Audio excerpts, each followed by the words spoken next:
అక్కడకు మా ఆత్మలు మేము సిద్ధం చేసుకునే మనస్సు ప్రసాదించండి. ఈ ఆరాధన ప్రారంభం, మధ్యస్థం, ముగింపు మీరు నడిపించి మహిమ పొందుకున్నామని యేసు క్రీస్తు పరిశుద్ధ నామములో ప్రార్థన అడుగుచున్నాము తండ్రి, ఆమేన్. మంచిది ప్రేమైన దేవుని వారలారా, అందరికీ మా ప్రభువైన యేసుక్రీస్తు నామములో శుభాభివందనాలు తెలుపుకుంటూ, ఈ సమయాన్ని ఇచ్చిన అయ్యగారికి కూడా, సంఘ కాపరికి కూడా నా హృదయపూర్వక వందనాలు తెలుపుకుంటున్నానండి. ప్రేమైన దేవుని వారలారా, కొద్దిపాటి సమయంలోనే లోతైన వాక్యాల్లోనికి వెళ్ళి మనం ఈరోజు తెలుసుకోవాలి. ప్రేమైన దేవుని వారలారా, ఒకప్పుడు ఈ చర్చిలో నింబడి నేను ఒక మాట అన్నది ఎవరికైనా జ్ఞాపకం ఉందో లేదో కానీ, సమాప్తమైనదన్న మాట పలికినప్పుడు యేసుక్రీస్తు ప్రభుల వారు సమరయ స్త్రీతో సంభాషిస్తున్నప్పుడు సమరయ స్త్రీకి 5 మంది పెనిమిటిలు ఉండిరన్న మాట మనం వాక్యాలు ఉంటాం కదా. నిజంగా ఆమెకు 5 మంది పెనిమిటిలు ఉన్నారా అన్న ప్రశ్నతో ఈరోజు మనము మాట్లాడుకోబోతున్నాం. ఓకేనా? ఏమ్మా మీలో ఎవరైనా చెప్పగలరా? సమరయ స్త్రీకి ఎంతమంది పెనిమిటిలు లేరా? మరి బైబిల్లో ఉంది కదా, భర్తలు గారు నీకు 5 మంది పెనిమిటిలు ఉండిరి, వాళ్ళ వెళ్ళి తీసుకొని రమ్మని యేసుక్రీస్తు చెప్పాడు కదా. మరి వాళ్ళు ఎవరు? యేసుప్రభు అంటున్నాడు కదా, మీకు 5 మంది పెనిమిటిలు ఉన్నారమ్మ తల్లి, వాళ్ళని తీసుకొని రా అంటున్నాడు ఆయన. వాళ్ళు ఎవరు? ఆ పెనిమిటులు ఎవరు?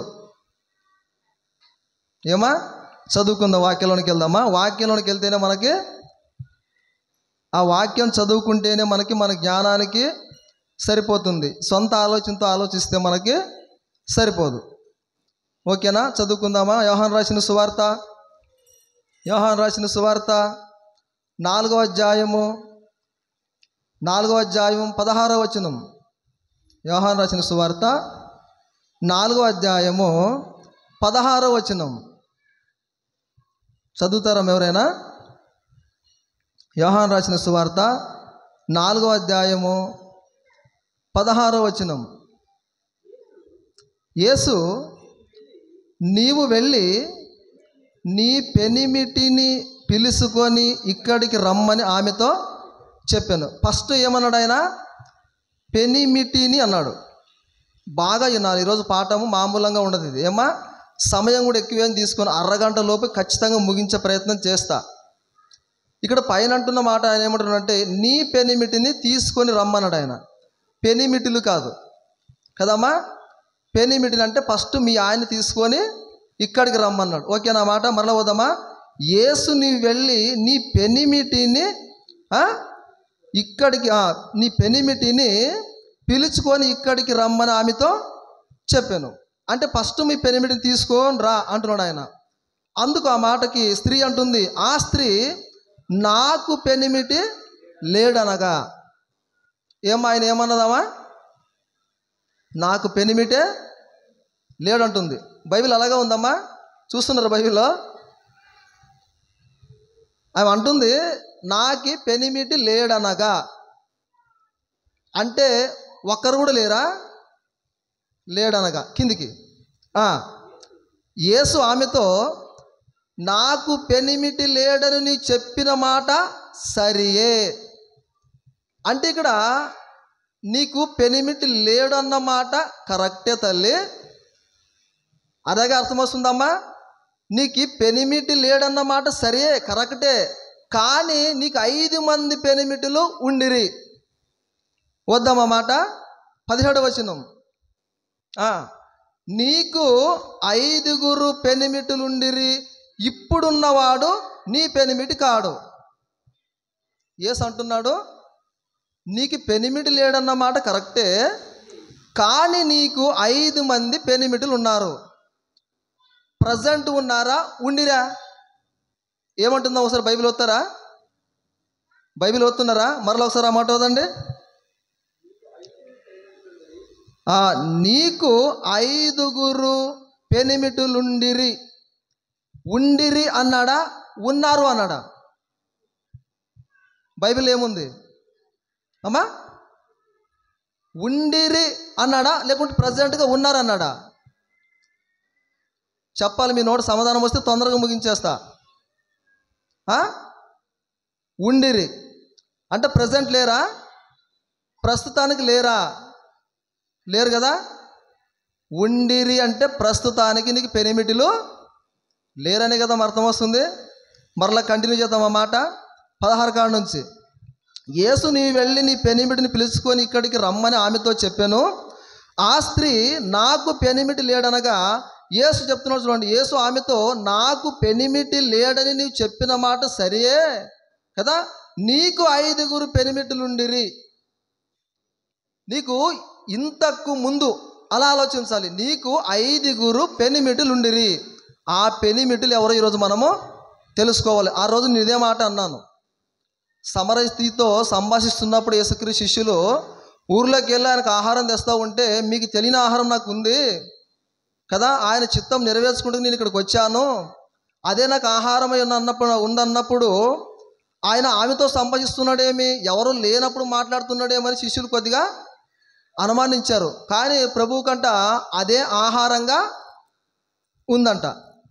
ఏమా అదే ఆహారంగా ఉంది కనుక ఆ రోజు ఇదే మాట అన్నాను. ఏమని? సమరయ స్త్రీకి నిజంగా 5 పెనిమిటి ఉన్నారా?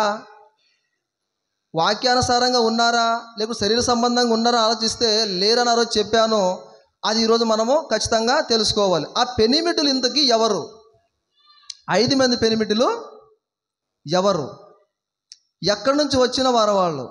శరీర సంబంధమైన వాళ్ళ, లేక విగ్రహారాధికుల, లోక సంబంధుల, నిజంగా ఆమెతో ఉన్నవారా? ఉన్నవారు అయితే ఖచ్చితంగా కాదు.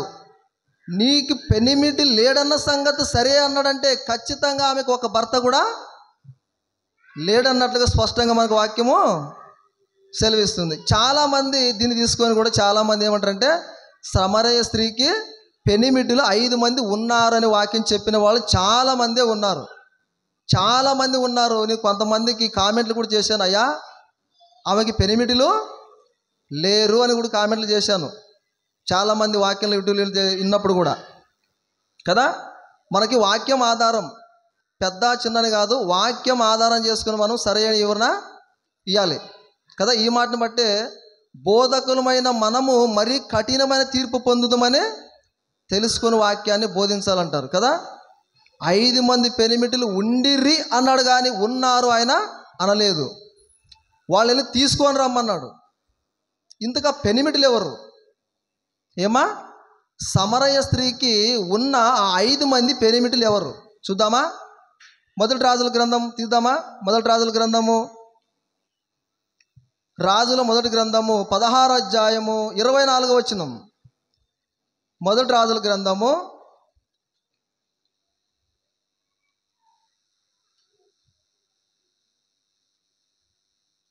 దొరికిందమ్మా. 16వ అధ్యాయము మొదటి రాజుల గ్రంథము 16వ అధ్యాయము 24వ వచనం దొరికిందమ్మా.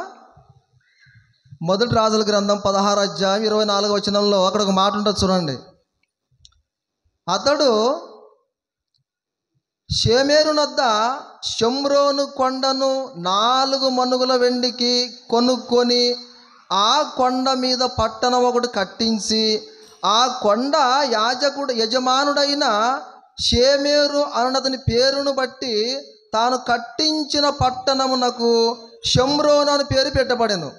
షమ్రోన్ అని పేరు పెట్టారంటే అక్కడ ఒక వచనం ఉంటుంది, 1 అని నంబర్ ఉంటుంది కదమ్మా. తెలుగు బైబిల్లో 1 అని నంబర్ ఉంటుంది అక్కడ.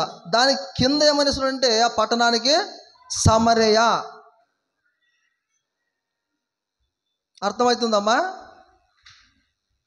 షమ్రోను అన్న ఆయన పేరును బట్టి ఒక ఫలాను కొంటే, ఒక పట్టణం కొంటే, లేకుంటే ఒక గొట్టు అనుకోండి, దాన్ని కొనుక్కొని ఆ యజమానుడు ఎవరైతే ఉన్నారో అమ్మిన ఆయన ఆ పేరును బట్టే దానికి ఆయన ఏమని పేరు పెట్టాడంట? షమ్రోను. అంటే షమ్రోను అంటే అర్థం ఏమై అంటే కింద మనకు డిస్క్రిప్షన్లో ఇస్తూ 1 ఇస్తూ దానికి సమరయ అని పట్టణము పేరు. దానికి సమరయ అనే పట్టణం అనే పేరు. ఇక్కడ సమరయలు యూదులతో సాంగత్యము చేయరన్న మాట మనకి యోహాను సువార్తలో మనకి స్పష్టంగా తెలియజేస్తుంది. ఎందుకు చేయరు అసలు? యూదులకి సమరయులకు సాంగత్యం ఎందుకు లేదు? ఇక్కడ యూదుల గురించి సమరయుల గురించి వివరించడానికి వెళ్తే చాలా లోతులుగా ఉంటుంది.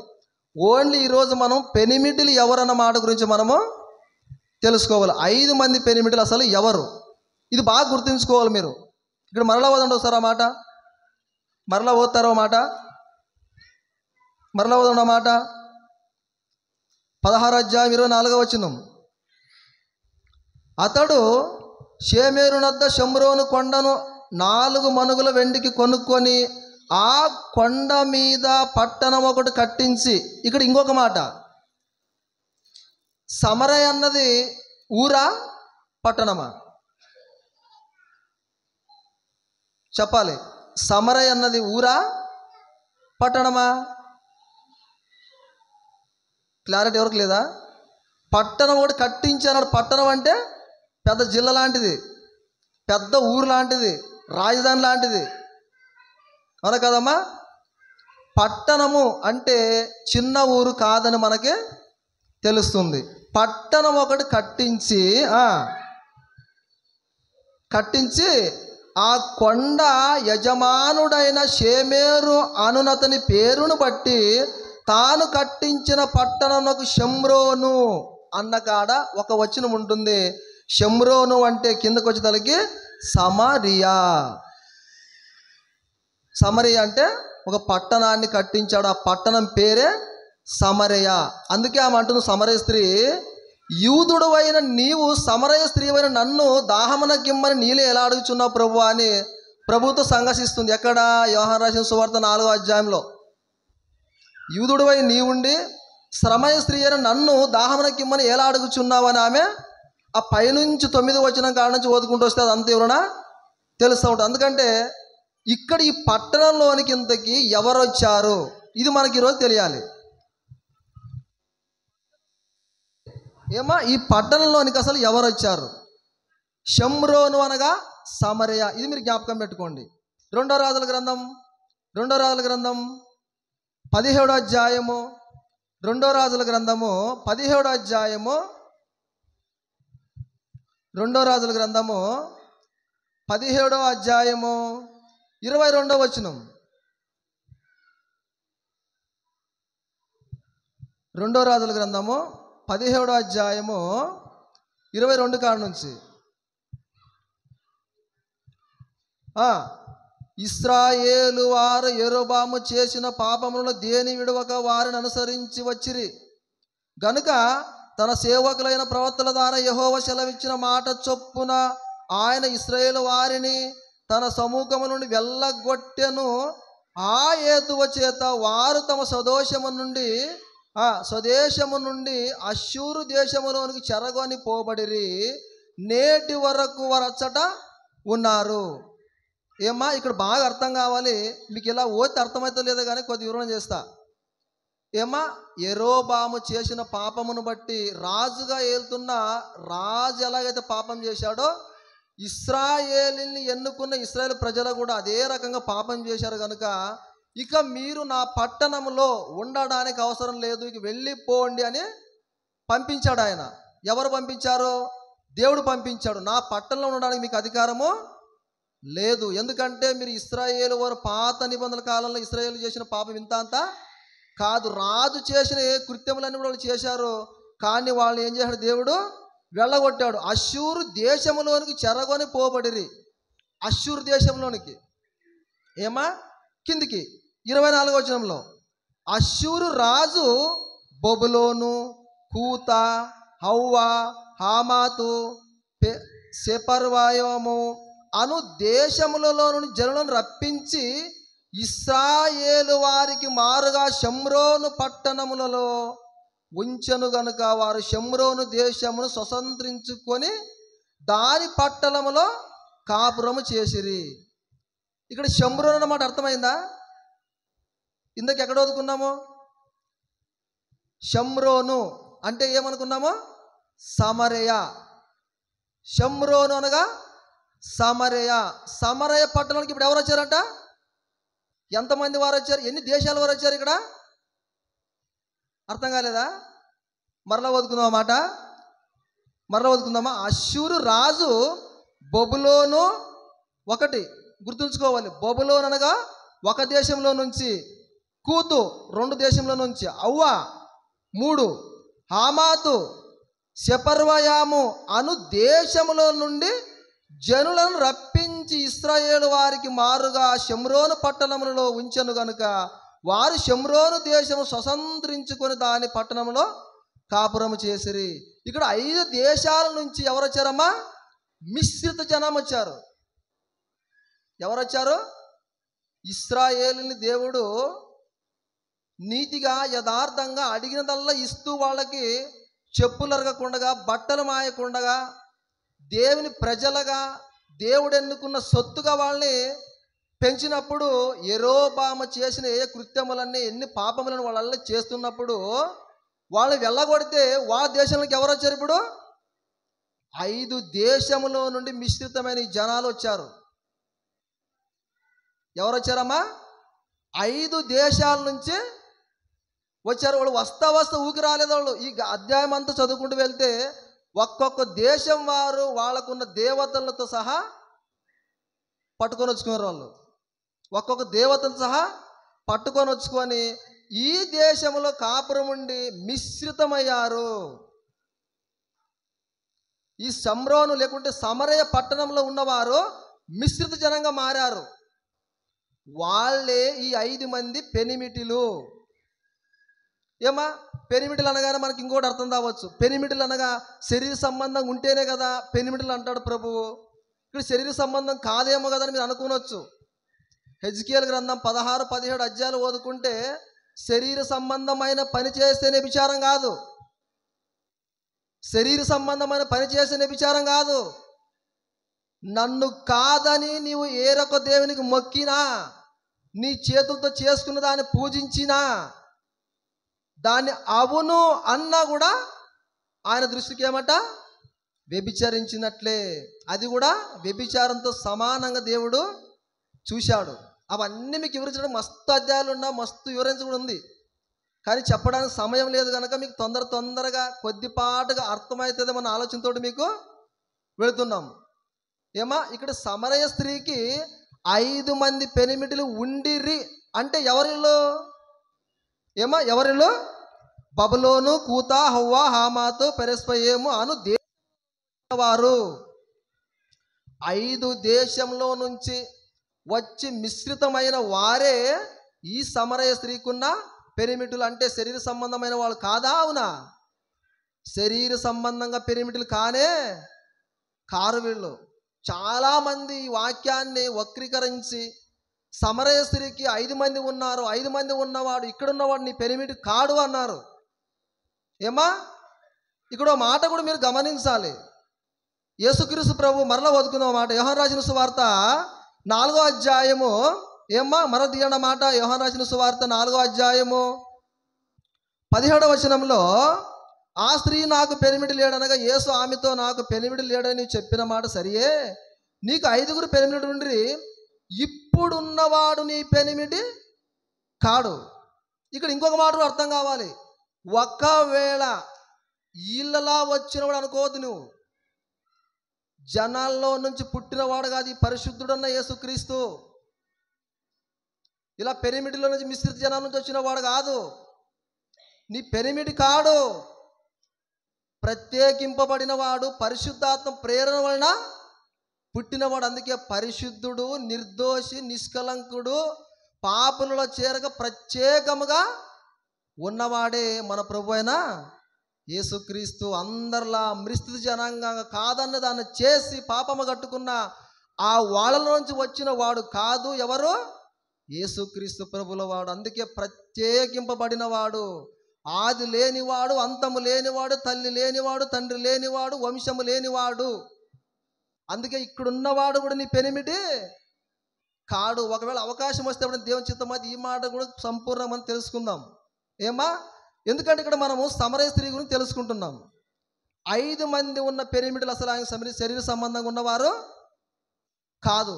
అక్కడ 5 దేశంలో నుంచి వచ్చారు, మిశ్రితంగా వచ్చారు. వాళ్ళే 5 మంది పెనిమిటిలు. ఒకవేళ ఒకవేళ ఉదాహరణకైనా వేరే వాళ్ళు చెప్పిన రీతిగానైనా సమరయ స్త్రీకి ఒకవేళ 5 మందే ఉంటే, కాసేపు అనుకుందాం, 5 మంది పెనిమిటిలో ఒకవేళ ఆమెకు ఉంటే, ఆమె ఒక అడవికి వెళ్ళి ఒక బావి దగ్గరికి వెళ్ళి నీళ్ళు తెస్తున్నప్పుడు యేసుప్రభు ఆమెతో సంభాషిస్తున్నప్పుడు యేసుక్రీస్తు చెప్పిన మాటలు విని ఆమె ఊరిలోకి వెళితే లేక పట్టణంలోనికి వెళ్తే ఆమె మాటలు విని జనాలు వాక్యం వినడానికి యేసుక్రీస్తు వచ్చాడంటే వస్తారా?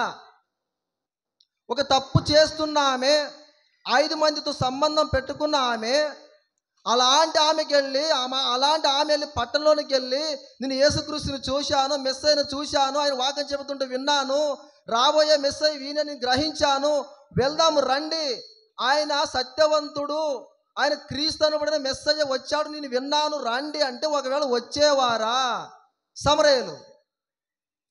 తప్పు చేసిన ఆమె వెళ్ళి సమాజంలోనికి ఊరిలోనికి వెళ్ళి రాండి వెళ్దాం వాక్యంలోనికి వస్తారా? వామ్మో, నీవే ఇలాంటి దాన్ని నువ్వు మాకు వచ్చి చెబితే మీ వినాలి అంటారా లేదా? సమాజంగా అంటారా అనరమ్మా? తప్పు చేస్తున్న ఆమె ఒకరు కాదు, ఇద్దరు కాదు, ముగ్గురు కాదు, 5 మంది పెనిమిడులు ఉన్న నీ వచ్చి మా పట్టణంలోకి వచ్చి మా కళ్ళెదురుగే ఉండి మాతోనే తిరుగుతుంటూ ఎంతోమంది నీ ఉన్నప్పటికీ నీ వచ్చి యేసుక్రీస్తు వచ్చాడు నేను చూశానంటే నువ్వు చెప్పిన మాట నువ్వు నమ్మి రావాలా అంటారన్నరా? అంత అజ్ఞానులా ఊరంతా ఊరు కదిలి రావడానికి? అంత అజ్ఞానులా? కాదు కదా. సమరయ స్త్రీకి అసలు పెనిమిటే లేడు. అవునా కదమ్మా? మరలా వద్దాం మాట, మరలా వద్దండి ఒకసారి మాట. 5గురు కాదు కదా, ఒక్క పెనిమిటి కూడా లేడు అన్నట్లుగా బైబిల్ మనకు స్పష్టంగా సెలవిస్తుంది. ఇక్కడ ఏమో 16వ వచనం, యేసు నీ వెళ్ళి నీ పెనిమిటిని పిలుచుకొని ఇక్కడికి రమ్మని ఆమెతో చెప్పాను. ఆ స్త్రీ నాకు పెనిమిటి లేడనగా, నాకు అసలు పెనిమిటే లేడయా, నాకు భర్త అన్నవాడే లేడయా, నేను ఒంటరి దాన్ని, నాకు పెనిమిటే లేడన్నప్పుడు యేసుక్రీస్తు నీకు పెనిమిటిలు ఎందుకు లేరు, నీకు ఒక్క పెనిమిటే కాదు అన్న 5 మంది పెనిమిటి ఇప్పుడు ప్రెసిడెంట్గా ఉన్నారు అనలేదేంటి? నీకు పెనిమిటి లేడన్నమాట సరే అన్నాడంటే లేడు అన్నట్టుగా స్పష్టంగా వాక్యం మనకు సెలవిస్తుంది కదా. 5 మంది పెనిమిటిలు ఉండిరి అన్నాడంటే ఎప్పుడున్నారు? ప్రజెంట్గా ఉన్నారు అనొచ్చు కదా. ఉండిరి అన్నారంటే ఎప్పుడో మిశ్రిత జనాంగంగా వాళ్ళు ఉన్నారు కనుక వాళ్ళకి వెళ్ళి మాటలు చెప్పిందా ఆమె? ఊర్లోనికి వెళ్ళిందా? చూద్దాం ఆ వాక్యం కూడా ఎక్కడుందో ఏమ్మా చూద్దామా. 4వ అధ్యాయం, అదే యోహాను రాసిన సువార్త 4వ అధ్యాయము 28వ వచనం ఒకసారి వస్తారా? 28వ వచనం, ఆ స్త్రీ తన కొండ విడిచిపెట్టి ఊరిలోనికి వెళ్ళి మీరు వచ్చి నేను చేసినవన్నీ నాతో చెప్పిన మనిషిని చూడుడి, ఆయన క్రీస్తు కాడా అని ఆ ఊరి వారితో చెప్పగా వారు ఊరిలో నుండి బయలుదేరి ఆయన వద్దకు వచ్చుచుండిరి. ఏమా? సమరయ స్త్రీ కొండ విడిచిపెట్టి వెళ్ళి ఊరిలోనికి వెళ్ళి చెప్పితే యేసుక్రీస్తుని నేను చూశాను, రాబోయే మెస్సయ్యను కనుగొన్నాను, ఆయన నాతో చెప్తూ విన్నాను రాండి అని చెప్పితే ఊరిలో వాళ్ళు ఏం చేశారు? వచ్చారు. ఊరంతా కదిలొచ్చారు. కొంతమంది వినడానికి వచ్చారు. అవును నువ్వు చెప్పేది వాస్తవమే, నువ్వు అబద్ధికురాలు కాదు, నువ్వు మంచిదాన్ని ఊరిలో గమనించారు కనుక, ఆమె మంచిదానిగా ఉంది కనుక ఊరి వాళ్ళు మాట విని చాలామంది యేసుక్రీస్తు మాట వినడానికి వచ్చారు. అంటే పెనిమిటిలు ఉన్నట్ట లేనట్ట? ఖచ్చితంగా పెనిమిటిలు అన్నవాడు ఆమెకి లేరు.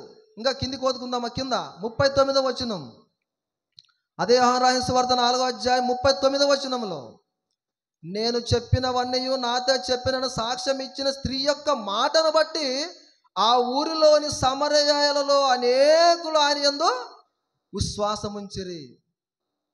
ఎవరి మాటను బట్టి విశ్వసించారు వీళ్ళు? ఎవరి మాట బట్టమ్మా? సమరయ స్త్రీ మాటను బట్టి. ఒకవేళ 5 మంది పెనిమిటిలు ప్రెజెంట్గా ఉండింటే ఊళ్ళో వాళ్ళ మాట నమ్మేవాళ్ళా? రాండి చూద్దామంటే వచ్చేవాళ్ళ? వింటామా? మనలో ఎవరైనా విచ్చలవిడిగా మన ఇష్టానుసారంగా జీవిస్తూ వాక్యం అంటే తెలియదు, దేవుడు అంటే తెలియదు, జీవితం అంటే అర్థం తెలియనట్లుగా ఉండి ఎక్కడికో వెళ్ళి ఎవరో వచ్చారంటే మిమ్మల్ని గందరగోళం చేసి వెళ్తామా? వాడే ఆమె మనం కళ్ళతో చూస్తున్నాము, ఆ మాట ఎలా నమ్మాలి అంటాం కదా. కానీ ఈ మాట నమ్మి విశ్వాసం ఉంచారంట. ఆమె మాట విని సమరయులను అందరూ కదిలి వచ్చారు. కదిలి వచ్చిందో కాకుండా యేసుక్రీస్తు ప్రభువుని, అయ్యా మా ఊర్లో నువ్వు ఎన్ని దినాలు ఉండాలి? 2 దినములు ఉండిపో, ఈ వాక్యాలు మాకు చెప్పిపోని సమరయులంతా కూడా వేడుకున్నట్లు కూడా కిందికి మనకి కనిపిస్తుంది. అంటే సమరయ స్త్రీకి ఉన్న పెనిమిటిలు అసలు పెనిమిటిలే కాదు, మిశ్రిత జనాంగంగా. ఎప్పుడైతే యెరోబాము చేసిన పాపమును బట్టి ఇశ్రాయేలు వారంతా పాపము చేశారో, ఇక దేవుడు వాళ్ళ దేశం నుంచి వెళ్ళగొట్టి ఇతర దేశాల నుంచి జనాలు రప్పించాడు. వాళ్ళే 5 దేశాల నుంచి వచ్చారు. వాళ్ళే 5 పెనిమిటిలుగా దేవుడు యేసుక్రీస్తు అన్నాడు, నీకు 5 పెనిమిటిలు ఉండిరి, ఇప్పుడున్న వాడు మీ పెనిమిటి కాదు అన్నాడు. ఆ పెనిమిటిలు ఎవరయ్యంటే వాళ్ళు విగ్రహ ఆరాధన చేసేవారు, వాళ్ళ చేతులతో చేసుకున్న దాన్ని మొక్కిన వారు, ఇచ్చల విడిగా వాళ్ళు అనుకున్నట్లుగా దేవుని పూజించిన వారు, దేవుడు ఆజ్ఞలను దేవుడి నిబంధనలు మరిచిపోయి ఇష్టానుసారంగా జీవించిన వారు.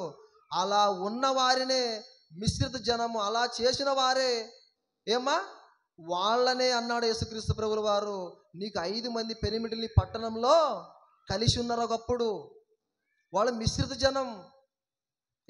వాళ్ళు మిశ్రిత జనం అనగానే ఎక్కడెక్కడి నుంచో పుట్టిన వాళ్ళు కాదు, ఎక్కడెక్కడెక్కడి నుంచో పుట్టిన వాళ్ళు కాదు. వాళ్ళు కూడా ఒకప్పుడు యాకోబు సంతానంలో నుంచి విడిపోయి తర్వాత కొన్ని ఊర్లకు వెళ్ళి తర్వాత వచ్చిన వాళ్ళు వీళ్ళంతా మరలా అక్కడ అంటే దేవునికి ఇష్టం కాని వాళ్ళు దేవునికి ఇష్టంగా జీవించని వాళ్ళు. అలాంటప్పుడు ఆ అశ్షూరు రాజు దగ్గర నుంచి అందరూ వచ్చారు కనుక ఆ 5 దేశాల నుంచి వచ్చిన వారే ఈ సమరయ స్త్రీ దగ్గర యేసుక్రీస్తు మాట్లాడుతున్నా ఈ పెనిమిటిలు. అంతే తప్ప సమరయ స్త్రీకి పెనిమిటిలే లేరు. 5 కాదు కదా, ప్రజెంట్గా ఒక్కడు కూడా ఆమెకు లేనట్లుగా మనకు వాక్యము సెలవిస్తుంది. చాలామంది నేను చాలామంది యూట్యూబ్లో నేను సెర్చ్ చేసి వింటే 90% సమరయ స్త్రీకి 5 మంది పెనిమిటిలుండిరి అన్న మాట వింటాను తప్ప వాక్యాన్ని తప్పకుండా ఓదితే నాకు పెనిమిటిలే లేరన్నప్పుడు నీకు పెనిమిటి లేడన్న మాట సరే అని యేసుక్రీస్తు ఎందుకు అంటాడు? నీకు పెనిమిటి లేడన్న మాట సరే, నీకు 5 మంది పెనిమిటిలు ఉండిరి అని ఎందుకు అంటాడు? పెనిమిటి లేడు కరెక్టే, కానీ 5 మంది పెనిమిటిలు ఉన్నారు అనొచ్చు కదా. వాక్యం ఓదేటప్పుడు, బైబిల్ ధ్యానించేటప్పుడు, ఇతరులు ప్రకటించేటప్పుడు తప్పకూడదు. నా అన్నదాన్ని నీ అనకూడదు, నీ అన్నదాన్ని నే అనకూడదు, నేనే అన్నదాన్ని నాను అనకూడదు. ఒక్క పళ్ళు కూడా తప్పిపోకూడదు. భయభక్తులతోటి మనం వివరించాలి. వినే వాళ్ళు కూడా మనమంతా కూడా వాక్యం అలా ఉందో లేదని గమనించే జ్ఞానవంతులుగా అయితే తప్ప వాక్యం మనకి సంపూర్ణంగా అర్థం కాదు. అర్థమైన అప్పుడే మనం పరిశుద్ధులుగా యథార్థవంతులుగా దేవుని యథార్థంగా నమ్మి ఆయన మహాలోనికి మనము వెళతాం. యోహాను రాసిన సువార్త 4వ అధ్యాయం 16వ వచనంలో యేసుక్రీస్తు సంభాషిస్తున్న సమరయ స్త్రీకి ప్రెజెంట్గా ఉన్న పెనిమిటిలు కానే కారు. చెప్పాలంటే అనేక మాటలు ఉన్నాయి. దేవుని చిత్తం అయితే ఎప్పుడైనా మనలో ఎప్పుడైనా మాట్లాడడానికి కోసం మాట్లాడదాం ప్రియులారా. అందుకని మనం నమ్మవలసింది ఏమంటే ఆమెకి పెనిమిటిలే లేరు, ఉండిరి అన్నాడంటే ఎప్పుడో కలిసిన వాళ్ళని అన్నాడు తప్ప యేసుక్రీస్తు భవిష్యత్తును ఎరిగిన వాడు కదా, ప్రారంభం నుంచి అంతం వరకు ఎరిగిన వాడు కనుక అలా చెప్పాడు తప్ప ఆమెకు పెనిమిటిలు ప్రజెంట్గా లేనే లేరు. వాళ్ళే మిశ్రిత జనం. ఈరోజు మనం అదే తెలుసుకున్నాం. సమరయ స్త్రీ దగ్గర సంభాషిస్తున్నప్పుడు 5 మంది పెనిమిటిలు ప్రజెంట్గా ఆమెకు అస్సలు లేరు. 5 కాదు కదా, ఒక్కటి కూడా లేనట్టుగా మన బైబిల్ స్పష్టంగా సెలవిస్తుంది. అది రోజు మనం తెలుసుకున్నాం. సమరయ స్త్రీకి 5 మంది పెనిమిటిలు లేరు, ఒక్కరు కూడా లేరు. మంచిది, ప్రార్థన చేసుకుందామండి. ప్రార్థన చేసుకుని వాక్యం అయ్యగారికి అప్పు చెప్పుకుందాం. మహోన్నతుడా, పరిశుద్ధుడా, ప్రేమగల తండ్రి, కృపగల దేవ, మీ పరిశుద్ధమైన మహోన్నతమైన నామానికి వందనాలు, కృతజ్ఞత, ఆస్తుతులు తెలుపుతున్నాం మా దేవ. ఇదిగో తండ్రి, గడిచిన చిన్నమలంతా కూడా తండ్రి మమ్మల్ని రెక్కల చాటును మరుగుపరిచి మీ వాక్యం అనే ధ్యానం వైపు మమ్మల్ని మళ్లించి మా మనోనేత్రం వెలిగించుకొని మీరు రాయించిన మాటలు తండ్రి పుల్ల తప్పకుండా తండ్రి మా నోటెమట పలికించారంటే కేవలం మీ కాపుదల, మీ కృప తండ్రి. నాయన, మీ 66 పుస్తకాలు పట్టుకున్న ఎవరో చెప్పినా కూడా తండ్రి మీ వాక్యానికి విరోధంగా ఏ మాట కూడా బోధింపబడకయు, మీ సత్యమైన వాక్యం సరిగా విభజించడానికి జ్ఞానం మాకు ప్రసాదించమని విన్న మాటలు తండ్రి నిష్ప్రయం కాకుండా తండ్రి ఆనాడు మీరు తండ్రి సమరయ స్త్రీతో మాట్లాడుచున్నప్పుడు నాయన పెనిమిటిలు ఉండిరి అన్నారు కానీ తప్ప ప్రజెంట్గా ఉన్నారని మీరు అనలేదు తండ్రి. యేసుక్రీస్తు ప్రభువు వారు ఆయనతో మాట్లాడుతున్నప్పుడు తండ్రి నాయన ఎప్పుడో జనాంగం కలిసిన మిశ్రిత జనాంగం గురించి యేసుక్రీస్తు ప్రభువు మాట్లాడారు తండ్రి. అనేక మంది నాయన ఆమెను వక్రీకరిస్తూ ఆమెకు 5 మంది పెనిమిటిలు ఉండిరి అన్న మాట తండ్రి ఎంతోమంది బోధిస్తున్నారు నాయన. తండ్రి సరైన జ్ఞానముతో సరైన వివేకముతో ప్రసాదించండి, ప్రకటించగలిగే మంచి మనస్సు ప్రసాదించండి. మీ కృపా కరుణ కటాక్షను మా అందరి పట్ల ఉంచి నడిపించమని కోరుతూ సమస్త ఘనత మహిమ ప్రభావాలు మీకు మాత్రమే చెల్లించుకుంటూ మమ్మల్ని మా విషయంలో అన్ని విషయాలు మేము తగ్గించుకుంటూ మీ నామాన్ని హెచ్చిస్తూ మిమ్మల్ని మాత్రం హెచ్చిస్తూ మీ నామాన్ని తెలియజేస్తూ మా జీవితాంతం వరకు తండ్రి మీ నామం కొరకి కొద్దిగా పనిచేసి మీరు మహాలోకమని పరలోకముల చేరుతలు కృపచూపమని మా ప్రభు మా రక్షకుడు మీ కుమారుడైన యేసు క్రీస్తు వారి పరిశుద్ధ నామములు ప్రార్థన అడిగి వేడుకుంటున్నాం మా కన్న తండ్రి. ఆమేన్.